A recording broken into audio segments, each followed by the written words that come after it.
మద్యం దుకాణాల నిర్వహణలో నిబంధనలు పాటించడం లేదని స్థానికులు ఆందోళనకు దిగారు. ఈ ఘటన పశ్చిమ గోదావరి జిల్లా వీరవాసరం మండలంలో చోటు చేసుకుంది.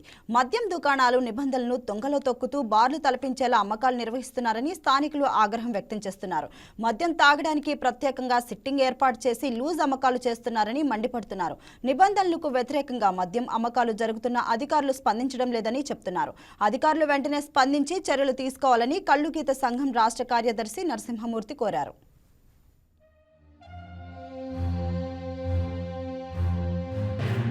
జిత్తిగ నరసింహమూర్తి, కళ్ళుగీత సంఘం రాష్ట్ర ప్రధాన కార్యదర్శి. కాలంలో సంక్రాంతికి 4 రోజుల ముందులో రాజమండ్రిలో సభ జరిపి బెల్ట్ షాపులు ఎవరు పెట్టినా అనుమతించేది లేదు, మద్యం ఎంఆర్పీకే అమ్మాలని చెప్పిన ఎక్సైజ్ మంత్రి గారు 4 రోజులు గడవకుండా విపరీతంగా మద్యం ధరలు పెంచి వాళ్ళ కార్యకర్తలకి, కూటమి నాయకులకి లంచాలు మామూలు ఇవ్వటం కోసం బ్రాండ్ షాపుల యజమానుల మీద దోపిడీకి పాల్పడ్డారంటే సిగ్గుచేటుగా ఉంది.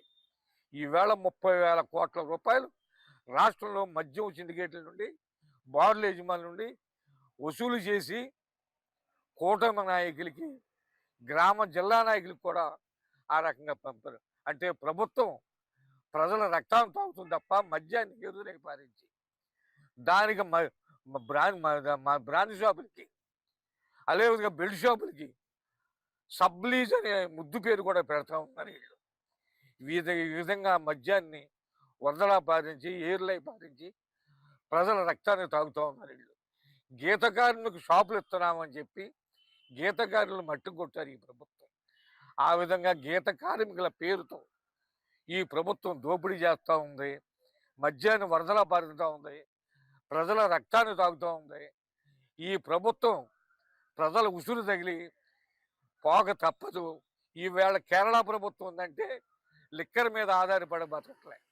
ఈ ప్రభుత్వం లిక్కర్ మీద, మద్యం మీద, దోపిడీ విధానం మీద ఆధారపడి ఆంధ్ర రాష్ట్రంలో ప్రభుత్వం ఈరోజు బతుకుతూ ఉన్నది. ప్రజల రక్తాన్ని తాగుడు పోతూ ఉంది, ప్రజల్ని తాగించి దొల్లిస్తూ ఉన్నది. అందుచేత ఈవేళ రాష్ట్రంలో 1,00,000 వరకు బెల్ట్ షాపులు ఉన్నాయి. Please subscribe to YK TV Network. Please subscribe to YK TV. Please watch YK News.